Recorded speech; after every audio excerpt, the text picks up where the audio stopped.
नमस्कार बेंगल सार्च यूट्यूब चैनले आपनादेर सकलके स्वागत जानाई। आशाकर्मी पदे नियोगेर जन्य आबार एकटी विज्ञप्ति जारी हयेछे। यदि आशाकर्मी पदे चाकरी करते चान ताहले नतून एकटी विज्ञप्ति प्रकाशित हयेछे आशाकर्मी नियोगेर जन्य।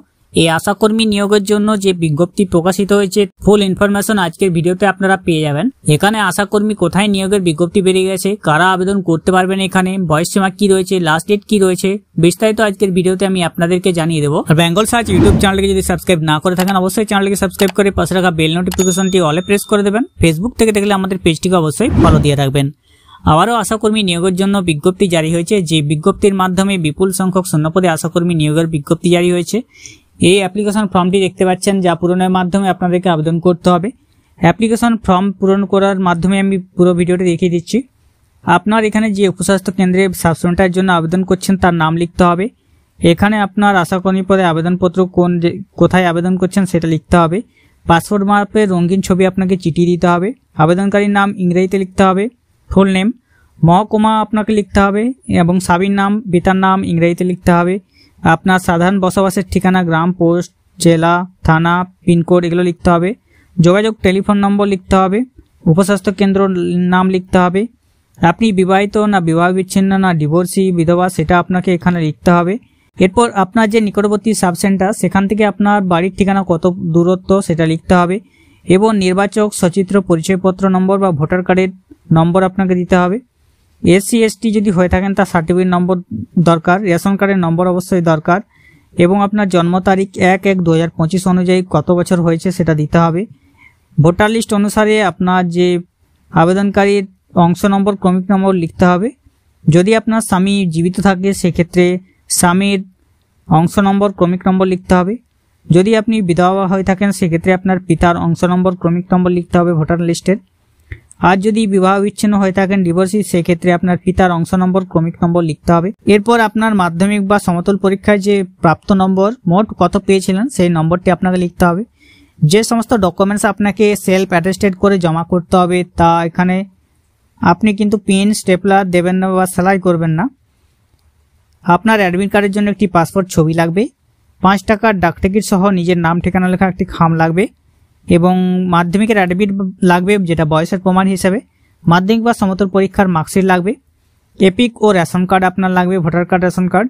যদি এসসি এসটি হয়ে থাকেন সেক্ষেত্রে আপনার সার্টিফিকেট জেরক্স লাগবে এবং স্বনির্ভর গোষ্ঠী প্রশিক্ষণপ্রাপ্ত দায় বা লিঙ্ক ওয়ার্কার হয়ে থাকলে তার শংসাপত্র লাগবে। সমস্তটাই আপনি দেবেন জেরক্স করে সেলফ অ্যাটেস্টেড করে। এখানে যে ঘোষণা রয়েছে ঘোষণাটি পড়ে নিচে আছে আবেদনকারীর পূর্ণ স্বাক্ষর, সেখানে আপনাকে স্বাক্ষর করতে হবে। যে শর্তাবলী চেয়েছে এখানে কেবলমাত্র বিবাহিত, বিধবা বা যারা বিবাহ বিচ্ছিন্ন মহিলা তারাই আবেদন করতে পারবেন। যে উপস্বাস্থ্য কেন্দ্রেতে এই বিজ্ঞপ্তি বেরিয়ে গেছে সেখানেই আপনি আবেদন করতে পারবেন সে এলাকার স্থায়ী বাসিন্দা হলে। তার প্রমাণস্বরূপ আপনাকে ভোটার কার্ড বা রেশন কার্ড অবশ্যই দিতে হবে জেরক্স। বয়স এখানে চেয়েছে 30 থেকে 40 বছর। যারা জেনারেল ক্যাটাগরির প্রার্থী হবেন তারা 30 থেকে 40 বছর 1-1-2025 অনুযায়ী। আর যারা তপশিলি জাতি উপজাতি এসসি এসটি রয়েছেন তাদের 22 থেকে 40 বছর বয়স হলেই আবেদন করতে পারবেন। যোগ্যতা চেয়েছে প্রার্থীকে অবশ্যই মাধ্যমিক বা সমতল পরীক্ষায় অবতীর্ণ হতে হবে। মাধ্যমিক বা সমতল পরীক্ষায় প্রাপ্ত নম্বরই কিন্তু বিবেচিত হবে। উচ্চশিক্ষাগত যোগ্যতা যদি আপনার থেকে থাকে তাহলেও আপনি আবেদন করতে পারবেন, তবে এখানে উচ্চশিক্ষাগত যোগ্যতার কোনো মূল্যায়ন হবে না, শুধুমাত্র মাধ্যমিকের যে সার্টিফিকেট রয়েছে সেটাই আপনার মূল্যায়ন করা হবে। আর যদি আপনি স্বনির্ভর গোষ্ঠীর সদস্য, দায়ী বা লিঙ্ক ওয়ার্কার হয়ে থাকেন সেক্ষেত্রে আগেই বিবেচিত হবেন।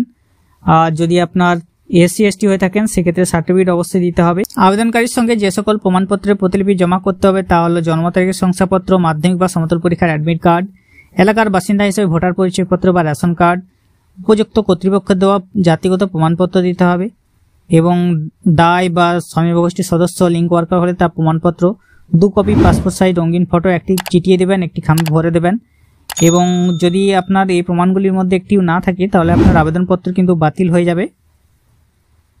আপনাদের যে ইন্টারভিউ সেই ইন্টারভিউর তারিখ স্থান আপনাকে জানানো হবে। যদি অসম্পূর্ণ বা আবেদনপত্র ত্রুটি থাকে তাহলে খারিজ হয়ে যাবে এবং আপনার জমা দেওয়ার যে আবেদনপত্র জমা দেওয়া চলছে 10 জুলাই হইতে 31 জুলাই পর্যন্ত। 10 জুলাই হইতে 31 জুলাই বিকেল 5টা পর্যন্ত আপনি জমা করতে পারবেন। এটা আপনার নিকটবর্তী যে বিডিও অফিস রয়েছে সেখানে আপনাকে জমা করতে হবে। আবেদনপত্র জমা দেওয়ার স্থান সংশ্লিষ্ট সমষ্টি উন্নয়ন আধিকারিককরণ বা বিডিও অফিস। এবার শূন্যপদগুলি যেখানে বেরিয়েছে আমি বলে দিচ্ছি আপনাদেরকে। প্রত্যেকটি ব্লক রয়েছে। আমতা 1 নম্বর ব্লকে বেরিয়েছে একটি ভ্যাকেন্সি রয়েছে, আমতা 2 নম্বরে একটি, বনগাঁতে রয়েছে একটি, বনগাঁ 2 এ রয়েছে একটি, শ্যামপুর 1 এ রয়েছে একটি, শ্যামপুর 2 তে রয়েছে একটি, উলবেড়িয়া 1 এ রয়েছে একটি, উলবেড়িয়া 1 এ রয়েছে একটি, উলবেড়িয়া 2 তে রয়েছে একটি, ডোমজুর ব্লকে রয়েছে, ডোমজুর ব্লক রয়েছে অনেকগুলি, পাঁচলা রয়েছে, সাকরাইল রয়েছে, এই ব্লকগুলিতে শূন্যপদ রয়েছে। এই যে আশাকর্মী পদে নিয়োগের বিজ্ঞপ্তি জারি হয়েছে সেটা বেরিয়েছে হাওড়া জেলায়। জেলা স্বাস্থ্য ও পরিবার কল্যাণ সমিতি হাওড়ার পক্ষ থেকে নোটিফিকেশন জারি হয়েছে আশাকর্মী পদে নিয়োগের জন্য, যে এখানে আপনারা আবেদন করতে পারবেন 31শে জুলাই 2025 পর্যন্ত। এখানে অবশ্যই যে এলাকার বা গ্রামগুলির নাম দেওয়া আছে সেই গ্রামগুলির স্থায়ী বসবাসকারী মহিলারাই আবেদন করতে পারবেন।